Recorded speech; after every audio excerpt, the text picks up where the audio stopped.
Hello बच्चों, तो कैसे हो आप सभी लोग। आई होप आप सभी लोग बच्चों बहुत अच्छे हो गए। मैं शशांक सिंह राजपूत आप सभी का स्वागत करता हूं अड्डा 24/7 स्कूल पर।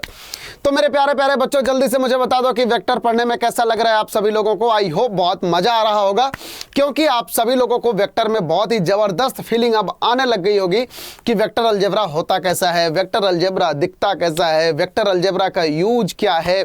वेक्टर अलजेब्रा तो बहुत ही आसान सा है कि वेक्टर अलजेब्रा को हम अप्लाई कैसे करते हैं, ये किन किन टॉपिक से मिक्सअप होता है। अब आई होप बेटा सभी चीजों की आपके अंदर थोड़ी थोड़ी सी फीलिंग आनी स्टार्ट हो गई होगी वेक्टर अलजेब्रा की। बेटा बहुत ज्यादा इंपॉर्टेंट टॉपिक है आपके कंपटीशन पर्सपेक्टिव के अकॉर्डिंग भी, और आपके सिलेबस पॉइंट ऑफ व्यू के लिए भी बहुत ही ज्यादा इंपॉर्टेंट टॉपिक है। तो जल्दी जल्दी से थोड़ी सी रिकॉलिंग करते हैं, जैसा कि मैं आपको सबसे पहले हमेशा पहले क्लास की धुंधली धुंधली थोड़ी सी यादें करवा देता हूं, ताकि मेरे बच्चे जो भी सोए हुए हैं थोड़ी सी नींद तोड़ के और वो चिल मार के थोड़ा सा समझ सकें कि सर ने ये पहली क्लास में पढ़ाया था। तो जल्दी से बच्चों, पहली क्लास में मैंने क्या पढ़ाया था? Introduction of the vector algebra, some basic concepts of the vector algebra, direction cosines, DCs, DR, addition of the vector, सब कुछ पढ़ा चुका हूं मेरे भाई, सब कुछ पढ़ा चुका हूं मेरे बच्चों। जल्दी से मुझे बता दो कि समझ में आया है कि नहीं। अगर समझ में आया तो मेरे बच्चे जल्दी से कमेंट बॉक्स में मुझे मैसेज करके बताओ कि आखिरकार आपको समझ में आया है कि नहीं। और अगर कोई डाउट है तो आप मुझसे पूछना बिल्कुल भी ना भूलें बच्चों। नीचे कमेंट बॉक्स में एक एक बच्चे का रिप्लाई मैं करता हूं बेटा, एक एक बच्चे का आप मुझसे कमेंट बॉक्स में पूछकर तो आखिरकार आप देखें बेटा, कोई भी डाउट आपका डाउट नहीं रहना चाहिए। प्लीज कोई भी डाउट आपका डाउट नहीं रहना चाहिए मेरे प्यारे बच्चों। जो भी डाउट्स आए आप बिल्कुल हेजिटेट ना करें, आप अपने टीचर से पूछें, आप हमसे पूछें, आप एट एनी टाइम आप मुझे कमेंट बॉक्स में लिखकर बताएं कि आपके पास डाउट क्या है। We are always ready to resolve your each and every doubt my dear brother, my dear sisters, my dear प्यारे प्यारे बच्चों। तो बच्चों लास्ट क्लास में हमने पढ़ा था कि सेक्शन फार्मूला क्या होता है, मिड पॉइंट फार्मूला क्या होता है। तो जल्दी से थोड़ा सा रिकॉल करा देता हूं बच्चों। सेक्शन फार्मूला क्या होता है? अगर बेसिकली दो पॉइंट्स हमें गिवन होते हैं, तीसरा पॉइंट इनके बीच में होता है, तो इंटरनल डिवीजन क्या हो जाता है? क्या हो जाता है? जल्दी से क्या हो जाता है? M b vector plus n a vector upon m plus n. होता है कि नहीं? होता है कि नहीं? और अगर एक्सटर्नल डिवीजन होता है तो m b vector minus n a vector upon m minus n. जल्दी से याद आ रहा है कि नहीं? कान खोल के। और मिड पॉइंट फार्मूला क्या होता है मेरे प्यारे बच्चों? मिड पॉइंट फार्मूला क्या होता है? जल्दी से मुझे बताओ। मिड पॉइंट फार्मूला होता है ए vector plus B vector upon 2। सारी चीजें याद आ गई ना? नींद टूट गई? सारी चीजें याद आ गई ना? मजा आया? ठीक है बेटा। तो आज हम लोग पढ़ने वाले हैं बेटा कि डॉट प्रोडक्ट क्या होता है। वेक्टर अलजेब्रा का वन ऑफ द मोस्ट जबरदस्त टॉपिक और बहुत ही आसान सा टॉपिक, बहुत ही इंपॉर्टेंट टॉपिक है बेटा। आखिरकार डॉट प्रोडक्ट वेक्टर अलजेब्रा में क्या होता है, डॉट प्रोडक्ट को हम निकालते कैसे हैं। यहां से हमें यह चीज पता लगता है कि भैया हमारे पास दो वेक्टर अगर गिवन है कि उनके बीच का डॉट प्रोडक्ट हम कैसे कैलकुलेट करते हैं। अगर हमारे पास दो वेक्टर्स गिवन है तो उनके बीच का एंगल कैसे निकालते हैं। डॉट प्रोडक्ट का हमारी रियल लाइफ में यूज क्या होता है? क्या यूज होता है पता है? नहीं पता है ना? तो पूरा लेक्चर देखना, एंड तक आपको पता लग जाएगा बच्चों। इसी सेशन में हम लोग पढ़ने वाले हैं कि angle between the two vectors क्या होते हैं, प्रोजेक्शन ऑफ अ वेक्टर क्या होता है एट द अनदर वेक्टर। तो वन बाय वन करके बच्चों हम सारी चीजें सीखेंगे। तो जल्दी से इस सेशन की स्टार्टिंग करते हैं बच्चों पढ़ाई के साथ में। पहले तो हम इसका थोड़ा सा इंट्रोडक्शन सीखते हैं, बाकी आगे मैंने सारी चीजें आपके लिए यहाँ पर लिख रखी है, आप आराम से यहाँ से नोट डाउन कर सकते हो। ठीक है, तो बेटा सबसे पहली चीज तो ये है कि दो वेक्टर अगर हमारे पास ऐसे बने हुए हैं, मान लेते हैं ये वेक्टर ए वेक्टर है और ये वाला वेक्टर बी वेक्टर है, तो और इन दोनों के बीच में कोई एंगल है थीटा का। ठीक है, इन दोनों के बीच में कोई एंगल है थीटा। तो इन दोनों वेक्टर का जो मल्टीप्लीकेशन होता है, ए वेक्टर डॉट बी वेक्टर, ये होता है mod of A into mod of b cos of theta. ये बहुत ही इंपॉर्टेंट रिजल्ट है, ये पूरा वेक्टर को बदल के रख देता है, ऐसा रिजल्ट है बेटा। हर एग्जाम में यहाँ से क्वेश्चन जरूर पूछा जाता है। और यहाँ पर थीटा क्या है? यहाँ पर थीटा जो है, theta is the angle between vector A, ठीक है, vector a and vector v। ठीक है, एंड वेक्टर b। बताओ इतनी बात क्लियर है कि भैया दो वेक्टर का जो डॉट प्रोडक्ट होता है वो क्या चीज होता है, मुझे बताओ। दो वेक्टर का डॉट प्रोडक्ट होता है A mod of A vector into mod of B vector into cos of theta. और थीटा क्या होता है? थीटा जो होता है इन दोनों वेक्टर के बीच का एंगल होता है, ए वेक्टर और बी वेक्टर के बीच का एंगल होता है। बताओ इतनी बात क्लियर है? इतनी बात पक्का क्लियर है? ठीक है, बताओ अच्छा, थीटा कहां से कहां तक होता है आप यहां पर देख सकते हो। देखो थीटा कहां से कहां, यहां पर देखो मैंने सारी चीजें लिख रखी है बेटा, ठीक है। ये रहा हमारा ए वेक्टर, ये रहा ए वेक्टर और ये वाला रहा बी वेक्टर, और इसके बीच का एंगल देखो थीटा है। तो यहाँ पर इन दोनों वेक्टर को जब मल्टीप्लाई करोगे तो क्या आ जाएगा, a dot B is equals to mod of A into mod of b cos theta. यहाँ पर देखो लिखा है कि theta is the angle between a vector and b vector, ठीक है। थीटा क्या है, ए वेक्टर और बी वेक्टर के बीच का एंगल है। और थीटा का रेंज क्या है बताओ। थीटा जो है भैया, वो थीटा जो है ये 0 से पाई के बीच में ही होगा। ये भी बहुत इंपॉर्टेंट चीज है, 0 से पाई के बीच में ही होगा। अगला पॉइंट यहाँ पर लिखा है देखो, if either a vector is 0 and b vector is 0 then theta is not defined, ठीक है। अगर यार इनमें से ना कोई वेक्टर 0 हो जाए, जैसे मान लो कि बी वेक्टर 0 हो गया, सिर्फ ए वेक्टर है ना, तो इसके बीच का डॉट प्रोडक्ट कैसे निकालोगे, तो यहाँ पर तो थीटा डिफाइन नहीं होगा, ठीक है। In this case we define a dot B is equal to 0। इतनी बात समझ में आ गई। बताओ कि ए डॉट बी क्या होता है भैया, ए डॉट बी होता है mod of A mod of b cos theta, ठीक है। थीटा कहां से कहां तक होता है, 0 से पाई के बीच में होता है। तीसरा पॉइंट ये है कि अगर इसमें से कोई भी वेक्टर एक 0 हो जाए, ठीक है, चाहे ए वेक्टर 0 हो जाए, चाहे ए वेक्टर अगर 0 हो गया और बी वेक्टर कुछ है, इन दोनों का मल्टीप्लिकेशन क्या हो जाएगा भैया, a dot B is equal to 0 हो जाएगा, ठीक है। और अगर कोई ए वेक्टर गिवन है और बी वेक्टर ही 0 हो जाए तो इन दोनों का मल्टीप्लिकेशन क्या हो जाएगा, 0 हो जाएगा। बताओ, इतनी बात एकदम क्लियर है, इतनी बात एकदम क्लियर है, ठीक है। दो वेक्टर का मल्टीप्लिकेशन कैसे करते हो भैया, आई होप ये चीज आपको समझ में आ गया होगा, ठीक है। आगे बढ़े, चलो यहाँ पर देखो कुछ ऑब्जर्वेशन है जो कि बहुत ही इंपॉर्टेंट ऑब्जर्वेशन है बेटा। इस स्लाइड, यही जो पूरी स्लाइड है ना, यही आपके डॉट प्रोडक्ट की पूरी जड़ है। इसी स्लाइड में से ही पूरे के पूरे क्वेश्चन आते हैं, समझ रहे हो। ये जो स्लाइड है, यही स्लाइड ही सबसे इंपॉर्टेंट है डॉट प्रोडक्ट में। तो यहाँ पर वन बाय वन एक एक पॉइंट्स को समझते हैं। देखो, a dot B is a real number, ठीक है। जब आप दो वेक्टर को मल्टीप्लाई करते हो ना, जैसे मान लो ये दो वेक्टर है, जब आप दो वेक्टर को मल्टीप्लाई करते हो भैया, जैसे ए वेक्टर ये रहा, यहाँ पर ये क्या हो रहा है यार, ठीक है, हाँ, जैसे मान लो ये दो वेक्टर है, यहाँ पर ए वेक्टर है, ये बी वेक्टर है। तो जब भी आप इन दो वेक्टर को मल्टीप्लाई करोगे ना, ए डॉट बी हमेशा आपके पास एक रियल नंबर आएगा, समझ रहे हो, आपके पास एक वैल्यू आएगी। ए डॉट बी कुछ ना कुछ आपके पास क्या होगा भैया, ए डॉट बी वैल्यू होगा। तो कहने का मतलब ये हुआ कि अगर ए डॉट बी वैल्यू आता है तो इसका मतलब क्या होता है, स्केलर होता है। डॉट प्रोडक्ट हमेशा क्या होता है भैया, स्केलर होता है, ठीक है। क्यों, क्योंकि डॉट प्रोडक्ट का हमेशा क्या होती है, एक वैल्यू आती है। डॉट प्रोडक्ट की हमेशा क्या आती है भैया, एक वैल्यू आती है। बताओ, इतनी बात क्लियर है, ठीक है। अगला पॉइंट देखो, let a and b be two non zero vector. मान लो दो वेक्टर है, ठीक है, और ये नॉन जीरो वेक्टर है, then a dot B is equal to 0 if and only if a vector and b vector are perpendicular to each other. ये बात समझ में आ रही है। देखो, ए डॉट बी क्या होता है भैया, ए डॉट बी होता है mod of A mod of b cos theta होता है, ठीक है। अब अगर दो वेक्टर परपेंडिकुलर है, मान लो ये हो गया ए वेक्टर, ये हो गया बी वेक्टर, अब ये दोनों अगर परपेंडिकुलर है तो थीटा क्या हो जाएगा, 90 डिग्री हो जाएगा। और अगर थीटा 90 डिग्री है तो कॉस थीटा कितना हो जाएगा, 0 हो जाएगा, ठीक है। तो यहां से हमारे पास क्या आ जाएगा भैया, a dot B is equal to 0 आ जाएगा। तो आई होप ये चीज अब आपको समझ में आ गया होगा कि अगर दो वेक्टर नॉन जीरो वेक्टर है, क्या ये वेक्टर नॉन जीरो नहीं यार, ये तो दोनों दो वेक्टर है, बस इनके बीच का एंगल क्या हो रहा है, 90 डिग्री हो रहा है। तो यहां से जो डॉट प्रोडक्ट है वो क्या आ जा रहा है, 0 आ जा रहा है। तो यही चीज लिखा है, देखो, let a vector and b vector are non zero vector then a dot B is equal to 0 if and only if both vectors are perpendicular to each other, ठीक है। तो अगर बेटा दो वेक्टर एक दूसरे के परपेंडिकुलर हैं तो उनका डॉट प्रोडक्ट क्या होगा, 0 होगा।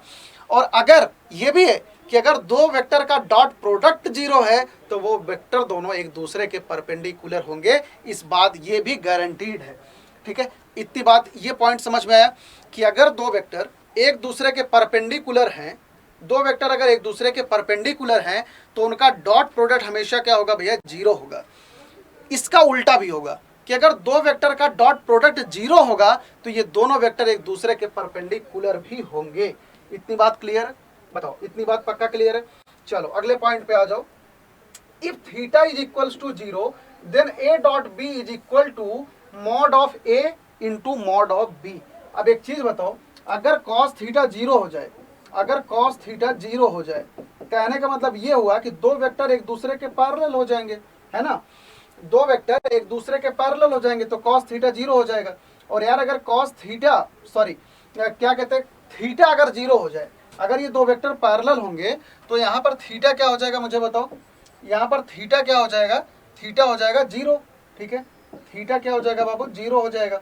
तो कॉस थीटा क्या आ जाएगा? 1 आ जाएगा। और जब कॉस थीटा 1 आ जाएगा तो यहाँ से ए डॉट बी क्या आ जाएगा? ए डॉट बी आ जाएगा mod of A into mod of b. बताओ, ये चीज एकदम क्लियर है? तो दो वेक्टर अगर एक दूसरे के परपेंडिकुलर है तो उनके बीच का डॉट प्रोडक्ट 0 होता है। अगर दो वेक्टर एक दूसरे के पैरेलल है तो उनका डॉट प्रोडक्ट क्या होता है भैया? A dot B is equal to mod of A into mod of b. क्यों? क्योंकि उनके बीच का थीटा क्या हो जाता है यार? थीटा क्या हो जाता है? 0। तो कॉस 0 कितना हो जाता है? 1 आ जाता है। अगला क्वेश्चन देखो। In particular A dot a is equals to mod of a square as theta in this case 0 degree. ठीक है, देखो दो वेक्टर यार अगर हमारे पास ना, दो वेक्टर देखो अगर हमारे पास ऐसे हैं, एक वेक्टर ए वेक्टर ये वाला और दूसरा ए वेक्टर ये भी वाला, ठीक है? तो अब इन दोनों का अगर डॉट प्रोडक्ट अगर निकालोगे, ए वेक्टर डॉट ए वेक्टर क्या हो जाएगा? Mod of A into mod of A into cos 0 degree. क्यों यार? क्योंकि ये दोनों सेम वेक्टर है तो इनके बीच का एंगल क्या हो जाएगा? 0 डिग्री हो जाएगा। तो कॉस 0 क्या होता है? 1 होता है। तो ये क्या हो जाएगा? Mod of a square. तो यहाँ से अब आप समझ सकते हो कि अगर दो वेक्टर का डॉट प्रोडक्ट लोगे सेम वेक्टर का तो उनका जो रिजल्ट होगा मॉड ऑफ ए स्क्वायर हो जाएगा। A dot a is equal to mod of a square. क्यों? क्योंकि इनके बीच का थीटा जो है यार वो क्या हो जाता है? 0 डिग्री। और कॉस 0 क्या होता है? 1 होता है। अगला पॉइंट देखो, fourth number. If theta is equals to pi then a dot B is equal to minus mod of a dot mod of b. यार कॉस, अगर इसके बीच में थीटा अगर पाई डिग्री है, ठीक है, तो कॉस थीटा क्या होता है मुझे बताओ? कॉस थीटा यार -1 होता है। और अगर कॉस थीटा -1 है तो ए डॉट बी क्या हो जाएगा? A dot B is equal to minus of A minus of mod B हो जाएगा कि नहीं बताओ? क्यों? क्योंकि कॉस थीटा क्या हो जाएगा? -1 हो जाएगा। तो फोर्थ पॉइंट को भी अपनी कॉपी में नोट डाउन कर लो, ठीक है? इन पर्टिकुलर, ठीक है, in particular A dot B is equals to minus mod of A mod of B, theta in this case is pi. ठीक है, पांचवें नंबर क्वेश्चन पे आ जाओ। In view of the observation 2 and 3 the mutually perpendicular unit vector I J K we have I dot I is equal to J dot J is equal to K dot K is equals to 1 और I dot J क्या होगा? 0, J dot के क्या होगा? 0, के dot J क्या होगा? 0। अब ये चीज कैसे होगा समझो। देखो देखो ध्यान से समझो इसको, ठीक है? ये वाला रहा मान लेते हैं वाई एक्सिस, ये रहा जेड एक्सिस और इसे मान लेते हैं एक्स एक्सिस। ठीक है यार, मुझे ये बताओ कि एक्स एक्सिस के अलोंग जो यूनिट वेक्टर होता है उसको आप किस चीज से लिखते हो? यार आई कैप लिखते हो, उसे आई कैप लिखते हो। वाई एक्सिस के जे कैप, ठीक है, और जेड एक्सिस का के कैप लिख देते हो। ठीक है, तो आई कैप, जे कैप और के कैप के बीच में एंगल कितना होता है? यार ऑब्वियस सी बात है ना, तीनों एक्सिस 90 डिग्री पे होता है, तो आई और जे के बीच में एंगल कितना होगा? 90 डिग्री का, है ना? और जे और के बीच में एंगल कितना होगा? 90 डिग्री का। के और आई के बीच में एंगल कितना होगा? 90 डिग्री का, है ना? तो यार अब यहाँ से एक बात समझ आ रही है, आई इंटू आई क्या हो जाएगा? आई और आई के बीच में एंगल क्या हो जाएगा? 0 डिग्री, है ना? तो क्या हो जाएगा? मॉड आई स्क्वायर, है ना? आई डॉट आई क्या होता है? पहले मुझे ये बताओ, मॉड आई क्या होता है? 1। मॉड जे क्या होता है? 1। मॉड के वेक्टर क्या होता है? 1 होता है। ये तीन चीज आपको बेसिक पता होनी चाहिए। क्यों? क्योंकि ये सब यूनिट वेक्टर होते हैं। ठीक है, अब इसके बाद मुझे ये बताओ कि आई वेक्टर इंटू आई वेक्टर क्या लिख सकते हो? Mod of I vector into mod of I vector cos कितना? कॉस 0 डिग्री, है कि नहीं? तो यार यहाँ से क्या आ जाएगा? Mod of I vector square into 1। तो यहाँ से आई मॉड आई कितना होता है? 1 होता है। तो इसीलिए यार आई वेक्टर इंटू आई वेक्टर क्या हो जाएगा? 1 आ जाएगा। ठीक है, आई वेक्टर डॉट आई वेक्टर क्या आ जाएगा? 1 आ जाएगा।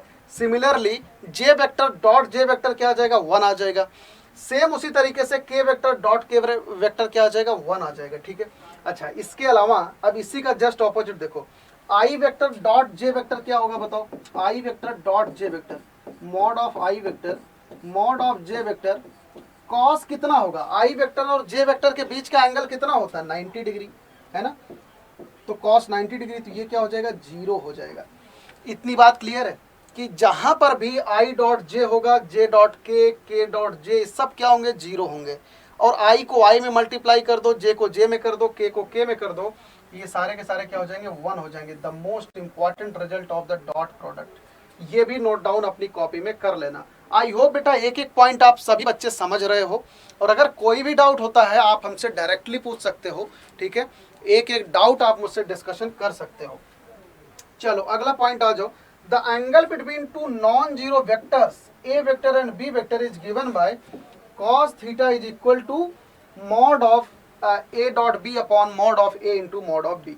यार इसको तुम ना आराम से देखो ऐसे लिख सकते हो, कैसे लिख सकते हो, a vector dot B vector क्या हो जाता है, mod of A mod of b cos theta हो जाता है।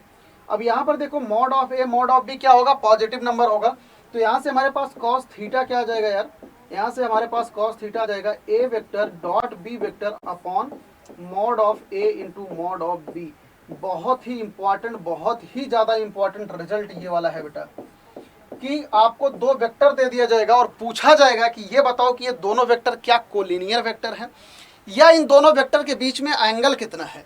तो आप कौन से फॉर्मूले का यूज करोगे, इस वाले फॉर्मूले का यूज करोगे कि cos theta is equal to A vector dot B vector upon mod of A vector into mod of B vector. बताओ इतनी बात एकदम क्लियर है, इतनी बात एकदम क्लियर है, आई होप क्लियर होगा, ठीक है। तो यहां से अगर आपका अपने पास cos theta is equal to A vector dot B vector upon mod of A mod of B आ गया, ये बात क्लियर होगी, ठीक है।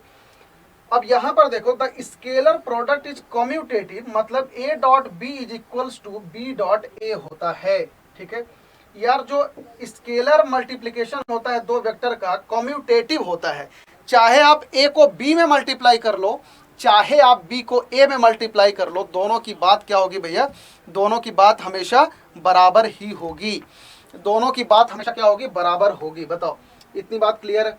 तो यार इसको ना थोड़ा सा हम देखो, यहाँ पर मैं प्रूव करता हूँ कुछ चीज़ें आपको, ठीक है। आई होप ये चीज़ आपने कॉपी में नोट डाउन कर ली होगी, अगर नहीं किया है तो वीडियो को पॉज करके आप आराम से कर लेना, ठीक है। तो यहाँ पर देखो मैं आपको ए वेक्टर लिखता हूँ, A vector is equal to a1 I cap plus a2 J cap plus a3 K cap, ठीक है, प्लस a3 के कैप। दूसरा वेक्टर लिखता हूँ भैया, b vector is equal to b1 i cap plus b2 j cap plus b3 k cap, ठीक है। अब मैं इन दोनों को डॉट प्रोडक्ट निकालना चाहता हूँ, और इनके बीच का यार मैं एंगल क्या बोल दूँ, बताओ। इनके बीच का जो एंगल है ना, इनके बीच का एंगल कुछ नहीं लेता है, बस ए डॉट बी निकालने की कोशिश करता हूँ। देखो ए डॉट बी निकालने की कोशिश करता हूँ, तो ए डॉट बी क्या आ जाएगा मुझे बताओ।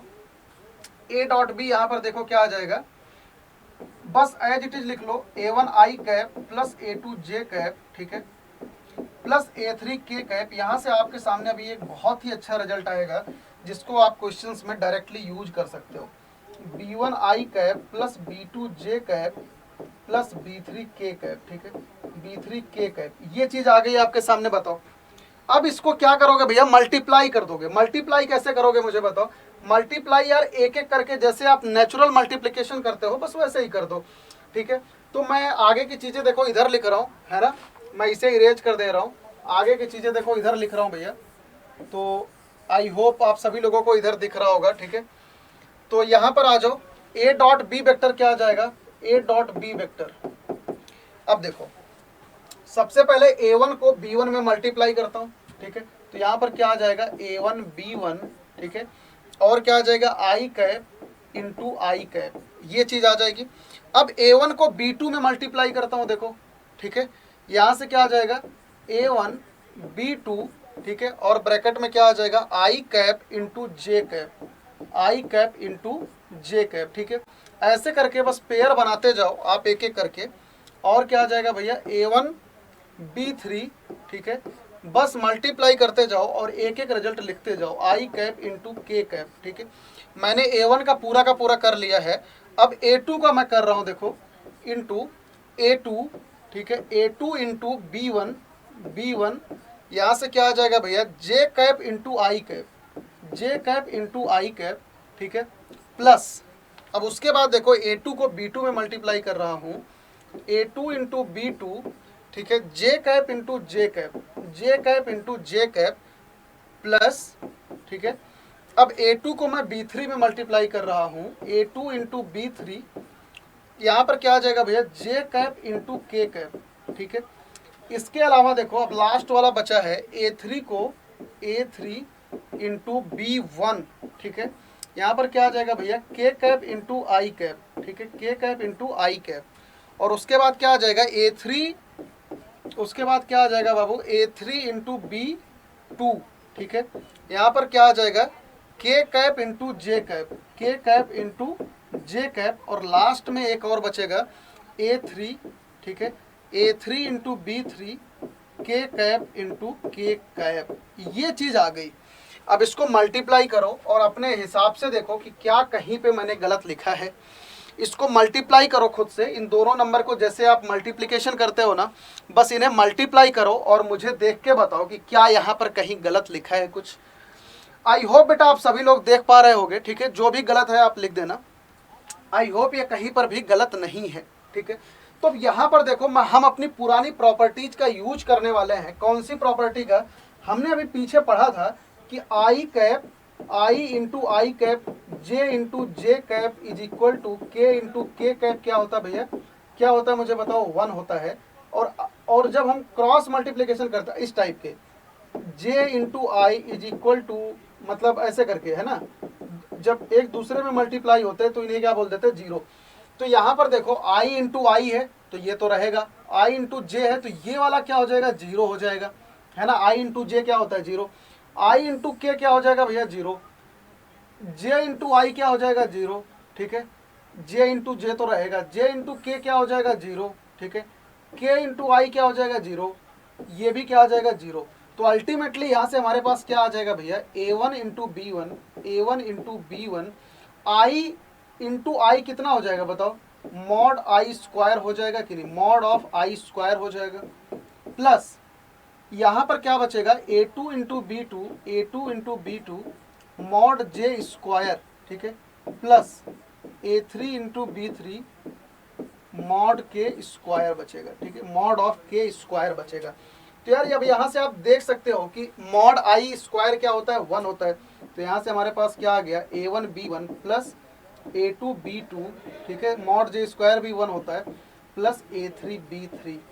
तो ये रिजल्ट यार बहुत ही ज़्यादा इंपॉर्टेंट है भैया, बहुत ही ज़्यादा इंपॉर्टेंट रिजल्ट है ये, कि जब दो वेक्टर को मल्टीप्लाई करते हो ना, ए वेक्टर इंटू बी वेक्टर, ये डायरेक्टली क्या होता है कि a1 वाले कोफिशिएंट को b1 में मल्टीप्लाई कर दो, a1 into b1 plus a2 वाले को b2 में मल्टीप्लाई कर दो, a2 into b2 plus a3 into b3, ठीक है। ये सारे कोफिशिएंट है, तो यहाँ पर ये क्या हो जाएगा भैया? ये चीज हो जाएगा, ठीक है। दो वेक्टर को मल्टीप्लाई जब करते हो तो बस उनके कोफिशिएंट्स को आपस में मल्टीप्लाई करते जाओ, यही आपका बहुत ही गजब का ये रिजल्ट आ गया। बताओ, आई होप ये सारी चीजें आप अपनी कॉपी में नोट डाउन कर चुके होंगे। अगर नहीं किया है बेटा तो स्क्रीन पॉज करो और उसे नोट डाउन करो, क्योंकि this is the most important result, this is the most important result, ठीक है। तो अभी तक हमने डॉट प्रोडक्ट में 2-4 चीजें हमने पढ़ लिया है। एक बार को मैं आपको रिवीजन करा देता हूं कि पहली चीज तो ये हो गई कि ए डॉट बी होता है mod of A into mod of b into cos theta. Theta होता है ए और बी के बीच का एंगल, पहली बात। दूसरी बात ये होती है भैया, आई को जब आई में मल्टीप्लाई करके डॉट लेते हो तो 1 होता है, जे जे के साथ भी 1 होता है, के के साथ भी 1 होता है, ठीक है। दो वेक्टर जब आपस में मल्टीप्लाई होते हैं तो उनका मॉड जो होता है वही होता है। इतनी बात क्लियर है? अच्छा, जब एक वेक्टर आई को जे में मल्टीप्लाई करते हो तो 0 हो जाता है, जे को आई में 0, ठीक है, जे को के में 0। जब एक दूसरे से मल्टीप्लाई होते हैं तो ये 0 हो जाते हैं, ठीक है। क्यों? क्योंकि इनके बीच का एंगल जो होता है वो 90 डिग्री का होने लग जाता है। इतनी बात हमने सीख ली। उसके बाद हमने क्या सीखा कि जैसे मान लो हमारे पास एक वेक्टर है a1 I cap plus a2 J cap plus a3 K cap, दूसरा वेक्टर है b1 i cap b2 j cap plus b3 k cap. जब इन्हें मल्टीप्लाई करते हैं तो बस इनके क्या होता है, इनके देखो A1 को बस B1 में मल्टीप्लाई कर देते हैं, ऐड कर देते हैं, plus A2 into B2 plus A3 into B3, बस इनको ऐड करके लिख देते हैं। जो हमारा रिजल्ट होता है यही हमारा क्या हो जाता है भैया, यही हमारा डॉट प्रोडक्ट हो जाता है। ठीक है, तो कहीं पर भी अगर दो वेक्टर गिवन है और आपको उनके बीच का मल्टीप्लिकेशन निकालना है तो बस आराम से आप निकाल सकते हो। अच्छा, यहाँ पर ध्यान देने वाली बात यह है, यहाँ पर आप देखो कि ये सारे के सारे कोफिशिएंट है, तो ये जो वैल्यू आएगी ना, ये कोई ना कोई वैल्यू आएगी यार, ये कोई ना कोई वैल्यू आएगी, और इसी वैल्यू को हम क्या कह देते हैं, स्केलर। इसी की वैल्यू को हम क्या कह देते हैं, स्केलर। तो जो दो वेक्टर का डॉट होता है उसे हम क्या बोल देते हैं, scalar multiplication of the two vector. क्या बोल देते हैं भैया, स्केलर मल्टीप्लिकेशन। ठीक है, scalar multiplication of two vectors. ठीक है, दो वेक्टर का स्केलर मल्टीप्लिकेशन। स्केलर मतलब होता है कि जब आप दो वेक्टर को मल्टीप्लाई करोगे उसकी एक वैल्यू आएगी, तो उसे हम क्या बोल देते हैं, scalar multiplication of the two vector. एक होता है क्रॉस, एक होता है vector multiplication of the two vector, समझ रहे हो, तो उसे कहते हैं क्रॉस प्रोडक्ट। जब क्रॉस प्रोडक्ट हम मल्टीप्लाई करते हैं तो वहां से हमारे पास वेक्टर आता है, लेकिन जब हम डॉट प्रोडक्ट करते हैं दो वेक्टर का तो वहां से हमारे पास एक वैल्यू आती है, स्केलर आता है। आई होप ये चीज क्लियर है। तीसरी चीज हमने ये सीखी भैया कि अगर a dot B is equals to mod of a into mod of b into cos theta होता है, तो mod of a mod of b क्या होता है, पॉजिटिव होता है। तो यहां से कॉस थीटा क्या हो जाएगा, a dot b upon mod of a into mod of b हो जाएगा। ठीक है, यहाँ से ये वाला रिजल्ट भी बहुत इंपॉर्टेंट है कि जब भी आपको ये चीज प्रूव करना है कि दो वेक्टर कोलिनियर है या नहीं, या दो वेक्टर के बीच में एंगल कितना है, तो आप डायरेक्टली इस फॉर्मूले का यूज कर सकते हो। ठीक है, आई होप बेटा ये सारी चीजें आपको समझ में आ गई होगी। तो यहाँ पर देखो दो इंपॉर्टेंट प्रॉपर्टीज हैं स्केलर प्रोडक्ट की। सबसे पहली प्रॉपर्टी तो ये है आपके सामने कि अगर हमारे पास डिस्ट्रीब्यूटिव स्केलर प्रोडक्ट है, अगर हमारे पास मान लो ए बी सी तीन कोई वेक्टर है, तो इनको ना आप ऐसे कर सकते हो, देखो ए को बी में मल्टीप्लाई कर लो, ए को सी में भी मल्टीप्लाई कर सकते हो आराम से। ठीक है, a dot b plus a dot c भी आप आराम से कर सकते हो। ठीक है, और दूसरा वेक्टर अगर मान लो लेट ए वेक्टर और दो वेक्टर कुछ इस तरीके से हैं और कोई वेक्टर और है and L be any scalar. ठीक है, यहाँ पर एल लिखा है और इसमें लैम्डा है तो इसे लैम्डा कर लो। ठीक है, एंड लैम्डा भी एनी स्केलर। ठीक है, देन तो यार इसमें देखो लैम्डा को चाहे ए के साथ मल्टीप्लाई करके बी में मल्टीप्लाई करो, बात बराबर ही होगी।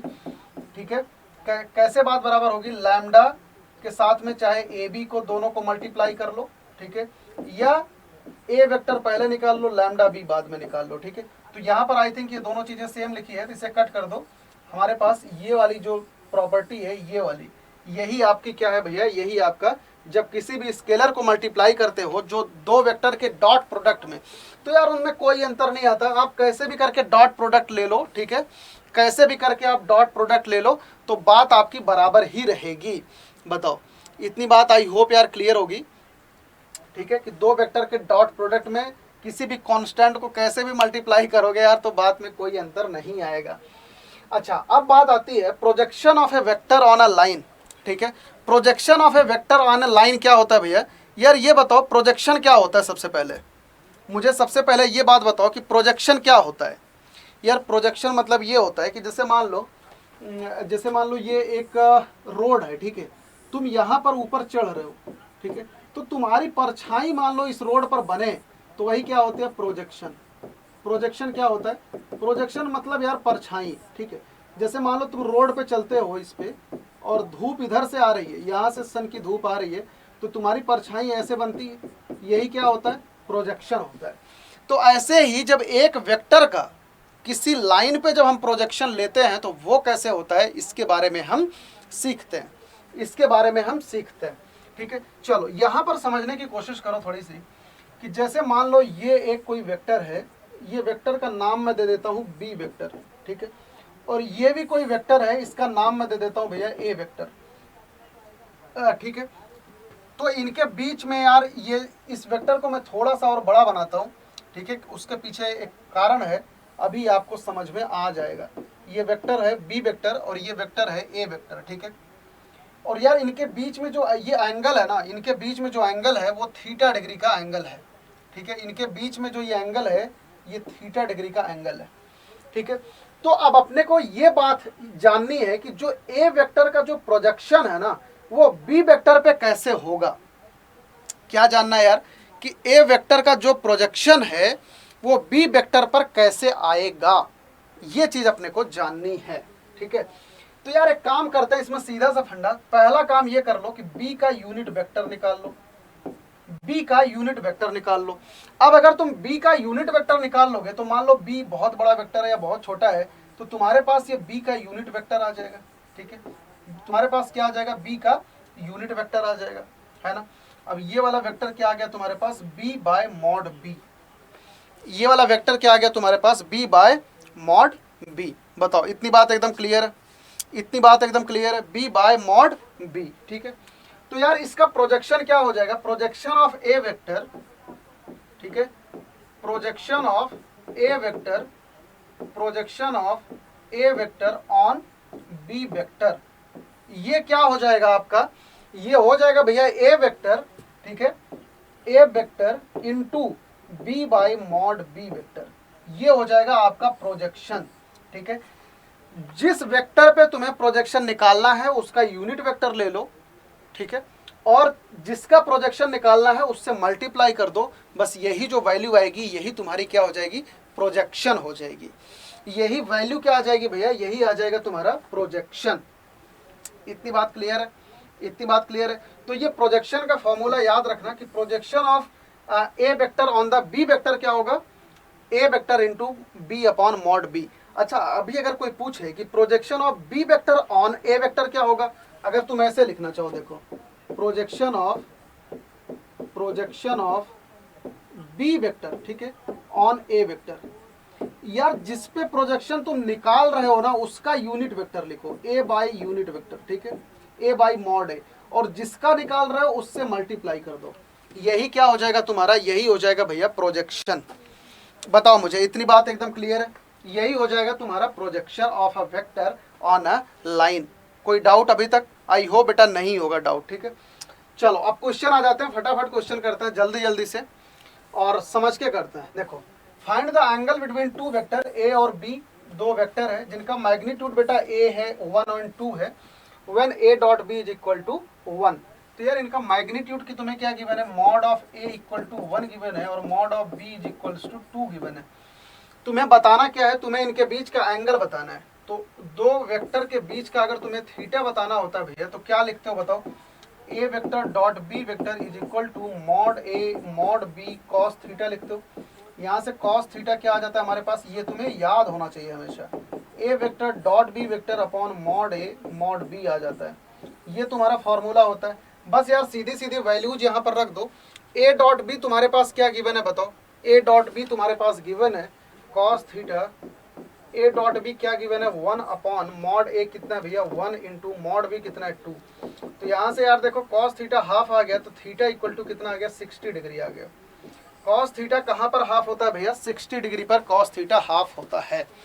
बताओ ये चीज़ क्लियर है, इजी है यार, है ना, इजी है कि कॉस थीटा निकालने के लिए क्या करोगे, ये वाला फॉर्मूला अप्लाई कर दो, ये वाला फॉर्मूला दोनों याद होना चाहिए। ठीक है, इजी है। ठीक है, अगले क्वेश्चन पे चलें। अगला क्वेश्चन ये देखो, find angle theta between the vectors. तुम्हारे सामने देखो यहाँ पर दो वेक्टर गिवन है, इनके बीच का यार थीटा निकालना है। इनके बीच का तुम थीटा कैसे निकालोगे बताओ, cos theta is equal to A vector dot B vector upon mod of A vector into mod of B vector, ये चीज होता है, इस फॉर्मूले से डायरेक्टली निकालोगे। अब यार मैंने तुम्हें ए डॉट बी डायरेक्ट निकालना सिखाया हुआ है। ए वेक्टर यहाँ पर देखो क्या गिवन है, आई कैप प्लस जे कैप, है ना, आई कैप प्लस जे कैप माइनस के कैप, और बी वेक्टर तुम्हारे सामने क्या गिवन है भैया, आई कैप माइनस जे कैप प्लस के कैप। ठीक है, तो यहाँ से ए डॉट बी अगर तुम डायरेक्ट लिखना चाहो तो क्या लिख सकते हो, a dot B is equal to दोनों के कोफिशिएंट्स मल्टीप्लाई करके बस ऐड करते जाओ, 1 इंटू 1 प्लस 1 इंटू माइनस 1। ठीक है, यही सीखा था हमने, -1 इंटू 1। ठीक है, यही जो वैल्यू आएगी यही क्या हो जाएगा, ए डॉट बी। घबराना नहीं है क्योंकि ए डॉट बी हमेशा क्या होता है, स्केलर होता है। तो यहाँ से क्या आ जाएगा भैया 1 माइनस 1 माइनस 1। ठीक है, 1 माइनस 1 माइनस 1, यहाँ से क्या आ गया, ये माइनस का 1 आ गया। बताओ कोई डाउट अभी तक, यार हमने ए डॉट बी भी निकाल लिया और हमें मॉड ए भी चाहिए, तो मॉड ए भी निकाल लेते हैं। मॉड ए क्या हो जाएगा बताओ, अंडर रूट ऑफ आई के कॉफिशिएंट का स्क्वायर 1 स्क्वायर प्लस जे के कॉफिशिएंट का स्क्वायर प्लस के कॉफिशिएंट का स्क्वायर, ये आ जाएगा √3। ठीक है, आई होप ये चीज बेटा क्लियर होगी। और बी मॉड बी क्या आ जाएगा मुझे बताओ, मॉड बी भी यही आ जाएगा 1 square plus -1 square plus 1 square, ये अल्टीमेटली ये भी आ गया √3।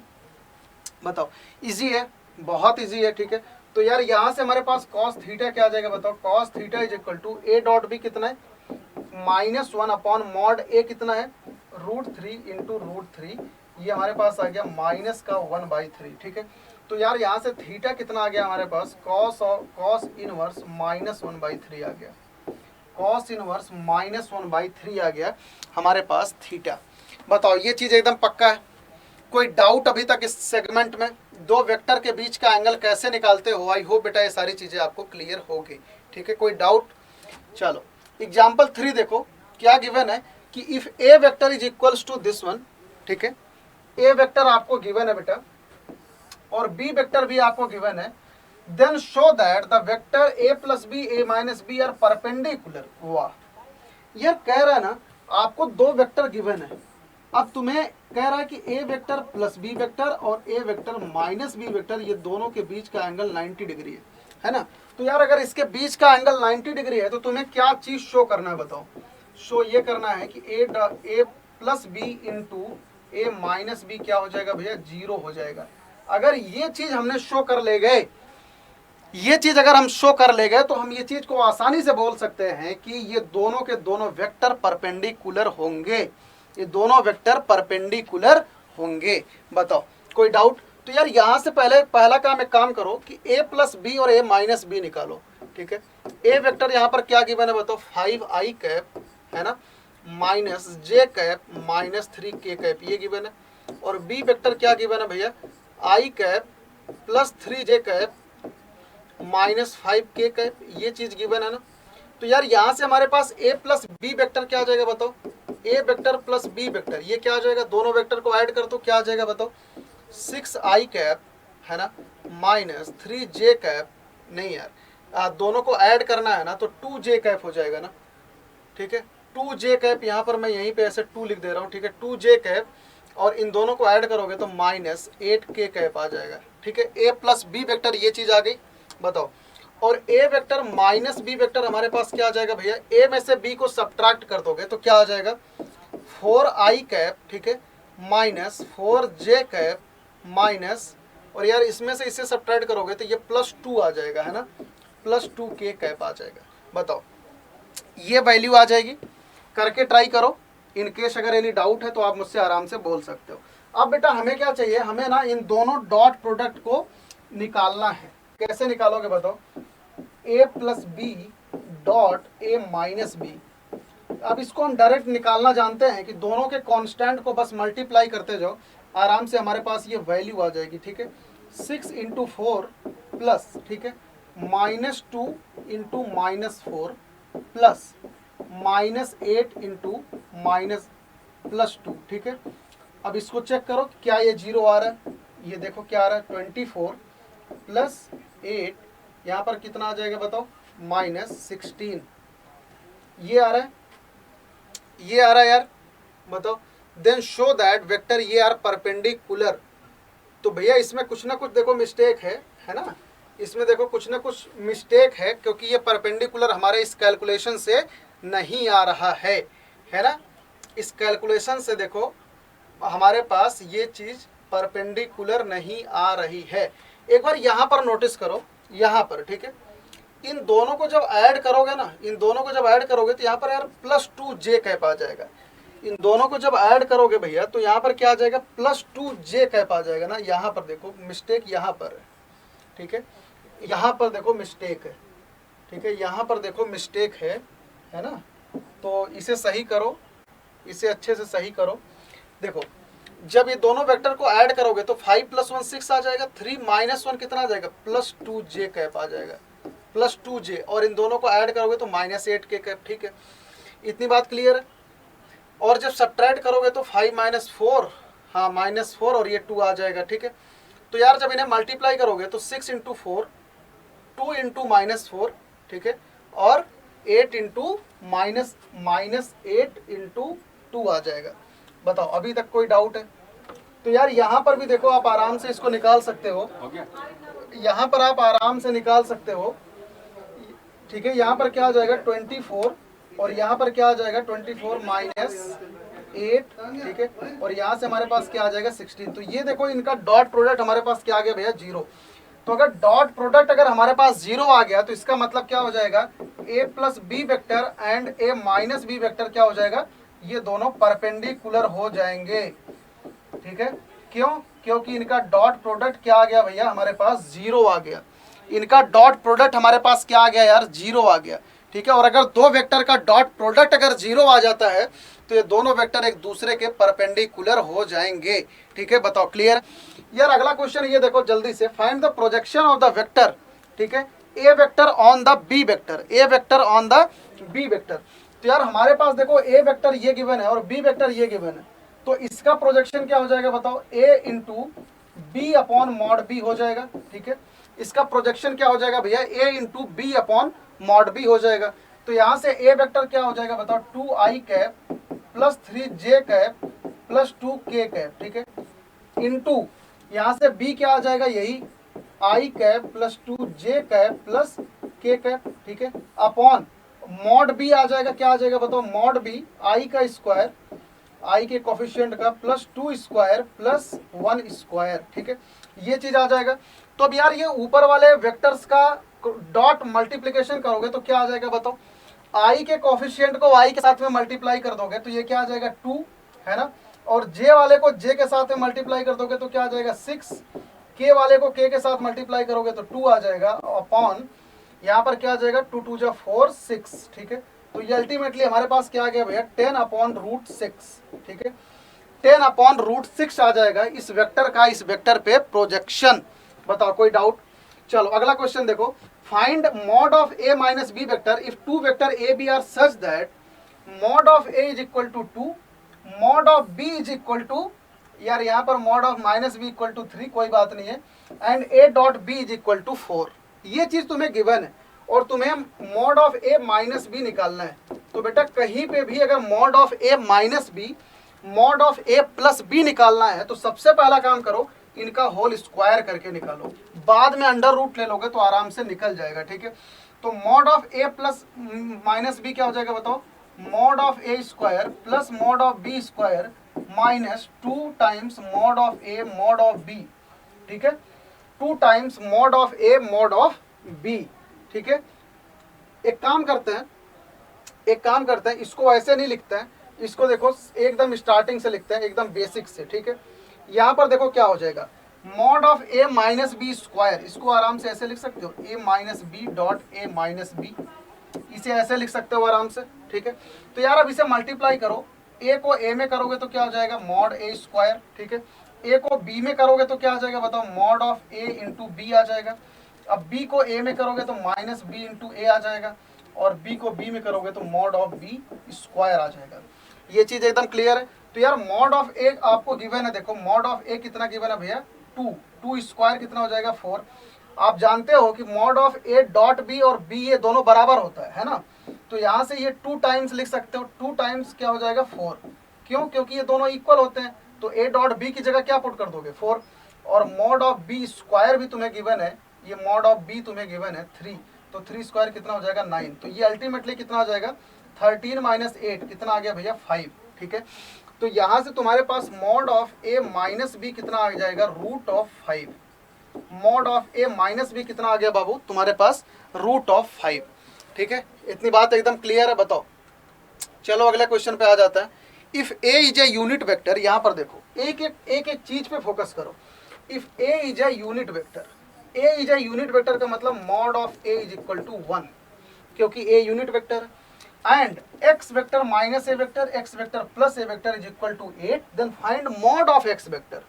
यार बहुत आसान सवाल है, बस वही बचपन वाली प्रॉपर्टी को ही यूज करना है, plus a vector is equals to 8 given है, ठीक है, बस इन्हें मल्टीप्लाई कर दो, ठीक है। तो मॉड ऑफ एक्स को मॉड ऑफ एक्स में मल्टीप्लाई कर दोगे तो क्या आ जाएगा, मॉड एक्स स्क्वायर आ जाएगा कि नहीं, माइनस मॉड ए स्क्वायर आ जाएगा इज इक्वल टू ए। ठीक है, क्यों? क्योंकि यार ए plus b, a minus b क्या होता है भैया, ए स्क्वायर माइनस बी स्क्वायर हो जाता है। बस उसी प्रॉपर्टी का हमने यहाँ पर यूज कर दिया। देखो तो यार यहाँ पर अपने को ना मॉड ए 1 गिवन है, मॉड ए यूनिट वेक्टर है, तो mod x square minus 1 is equal to 8, तो यहाँ से mod x square is equal to 9 आ गया, तो यहाँ से मॉड एक्स हमारे पास क्या आ गया भैया, 3 आ जाएगा।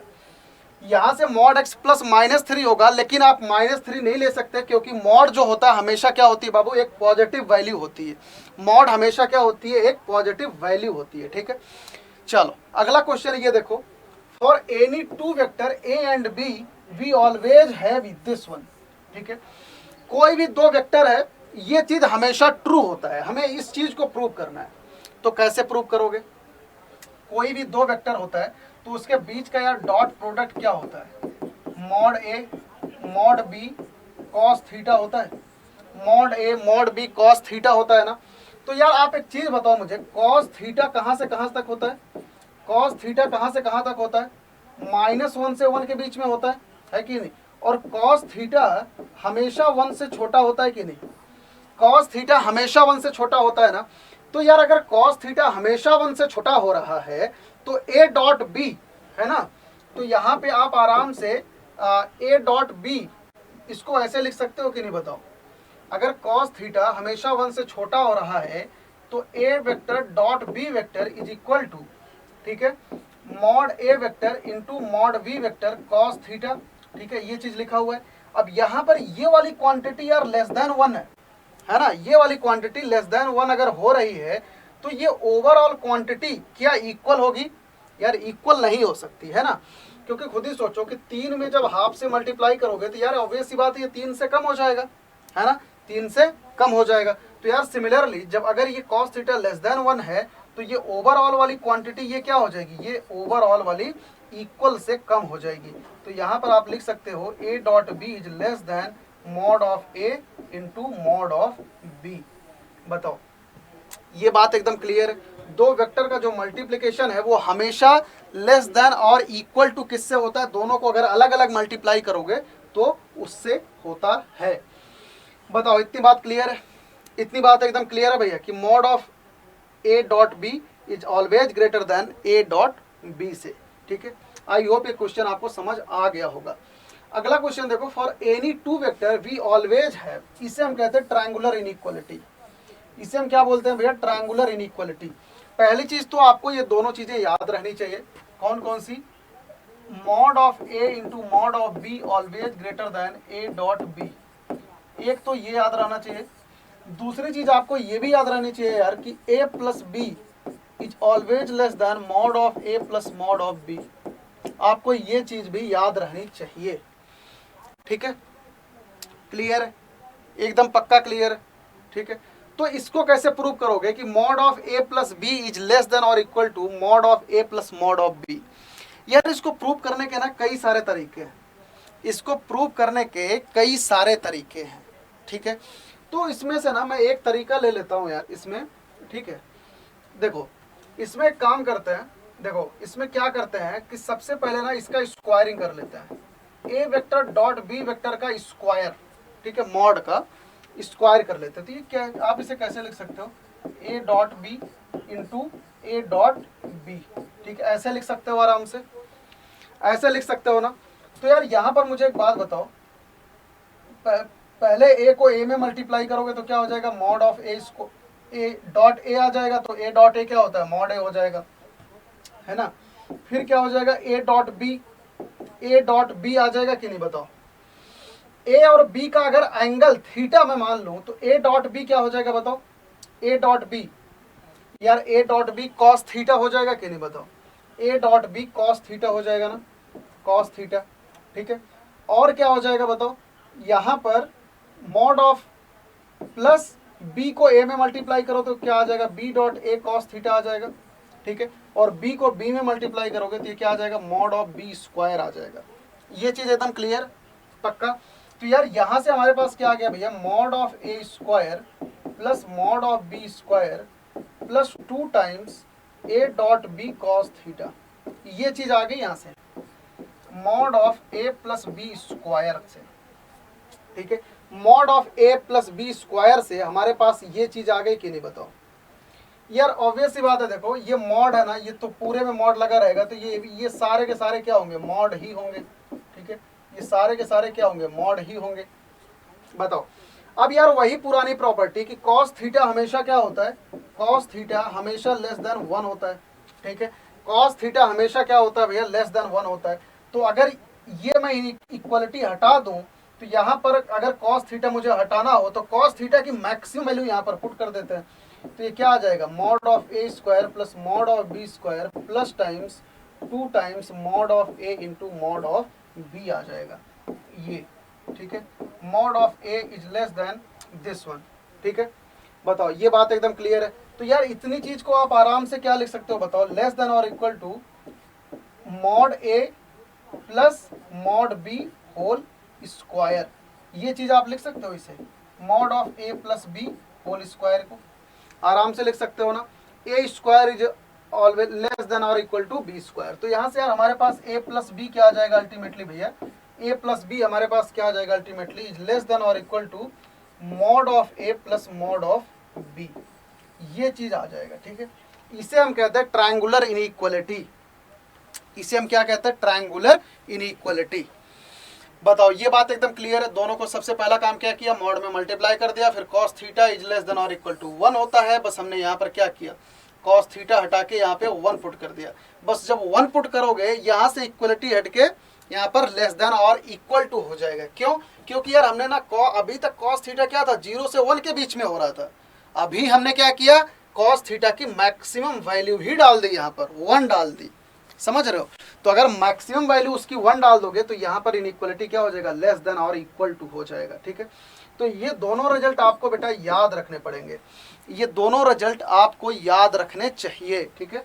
अगला क्वेश्चन देखो, show that the point this one and this one are collinear, ठीक है। अब आपके पास बेटा 3 पॉइंट्स है, एक पॉइंट है ए, दूसरा पॉइंट है बी, अगला पॉइंट है सी। अब अगर हमें ये चीज प्रूव करना है कि तीनों कोलिनियर है, तो यार ये चीज प्रूव कर दो कि इनके बीच का जो एंगल है वो 0 डिग्री है कि नहीं। बताओ ए बी वेक्टर के बीच का एंगल 0 आ जाए, बी सी के बीच का एंगल 0 आ जाए, तो यार ऑब्वियस सी बात है ये कोलिनियर हो जाएंगे, है ना। तो बस अब सबसे पहला काम क्या करो, बी ए वेक्टर निकाल लो। बी ए वेक्टर क्या हो जाएगा बताओ, है ना, बी ए वेक्टर निकाल लो, इस ये वाला, है ना। यार ऐसे भी कर सकते हो कि बी ए निकाल लो, सी बी निकाल लो, इनके बीच का एंगल देखो। तुम ऐसे भी कर सकते हो कि ए और बी के बीच का डायरेक्टली ही देख लो, है ना।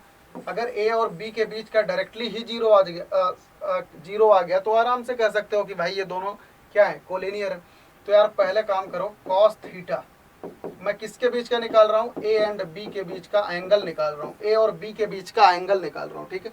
तो कॉस थीटा क्या हो जाता है भैया, -2i cap plus 2j cap plus 5k cap, ठीक है, into i cap plus 2j cap plus 3k cap, ठीक है, upon this vector into this vector upon इनका मॉडुलस। इसका मॉडुलस क्या हो जाएगा भैया, 2 square under root of 2 square plus 2 square plus 5 square, ठीक है, ये आ जाएगा। और इसका मॉडुलस क्या आ जाएगा बताओ, under root of 1 square plus 2 square plus 3 square, ये चीज आ जाएगी। अब ये दो वेक्टर का ऊपर मल्टीप्लिकेशन कर दो, डॉट प्रोडक्ट लगा हुआ है तो आराम से इसका मल्टीप्लिकेशन कर सकते हो ना।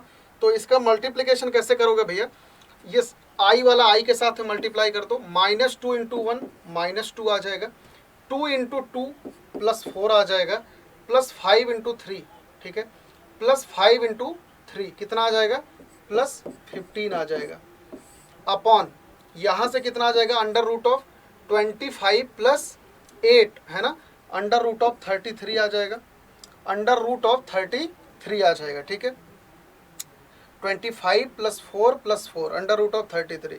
और ये वाली चीज़ कितनी आ जाएगी, 9 प्लस 4, है ना, और ये 9 प्लस 4 कितना आ जाएगा, 13 प्लस 1 15 आ जाएगा, ठीक है।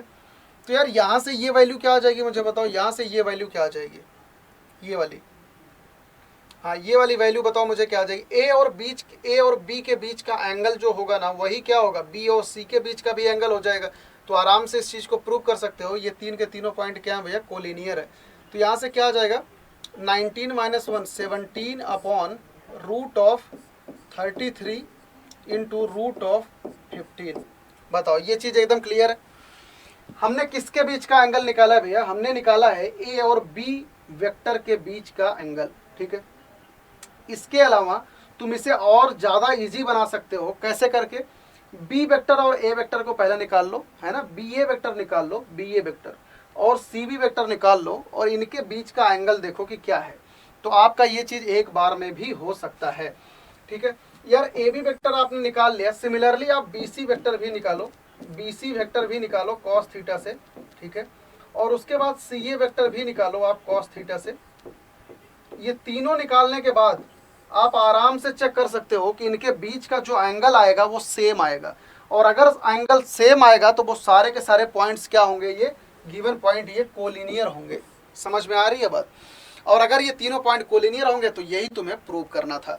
तो बेटा इस चीज़ को करके आप मुझे मैसेज करके बताओगे कि क्या ये चीज़ कोलिनियर आ रही है, क्या ये चीज़ कोलिनियर आ रही है या नहीं आ रही है। आप इस चीज़ को चेक करना, ये कोलिनियर आएगा, ये चीज़ कोलिनियर आएगी, ठीक है। आई होप बेटा ये चीज़ आपको क्लियर है, ठीक है, पक्का। इसका दूसरा मेथड ये भी हो सकता है, देखो बी ए को निकाल लेना सबसे पहले, बी ए वाला वेक्टर, बी ए वेक्टर निकाल लेना और सी बी वेक्टर ही भी निकाल लेना। इन दोनों वेक्टर का क्रॉस प्रोडक्ट ले लेना। अगर ये दोनों वेक्टर का डॉट प्रोडक्ट ले लेना। अगर इन दोनों वेक्टर का डॉट प्रोडक्ट 0 डिग्री आ जाता है तो क्या बोल दोगे, ये दोनों कोलिनियर है, ठीक है, पक्का। तो बेटा यहाँ पर आपका वेक्टर का जो तीसरा यहाँ पर वेक्टर का आपका आई थिंक 4th लेक्चर है वो ख़त्म होता है। तो आई होप आप सभी लोग इस सेशन को एंजॉय कर रहे होंगे। और वेक्टर का अगले लेक्चर में हम लोग सीखने वाले हैं कि what is the cross product between two vectors. हम क्रॉस प्रोडक्ट को कैसे निकालते हैं वेक्टर के बीच में और उसका ज्योमेट्रिकल रिप्रेजेंटेशन वगैरह क्या होता है। इसमें हम सीबीएसई के प्रीवियस ईयर क्वेश्चन पेपर का भी डिस्कशन करेंगे। तो दोस्तों आप सभी लोग, अगर आपने अभी तक पिछले 3 लेक्चर्स नहीं देखे हैं तो आप उन्हें ज़रूर देखें, ठीक है। अगले लेक्चर के साथ में आप अपडेटेड जरूर रहें। तो दोस्तों मिलता हूँ नेक्स्ट लेक्चर में। बाय बाय दोस्तों, जय Hind, thank you so much for watching.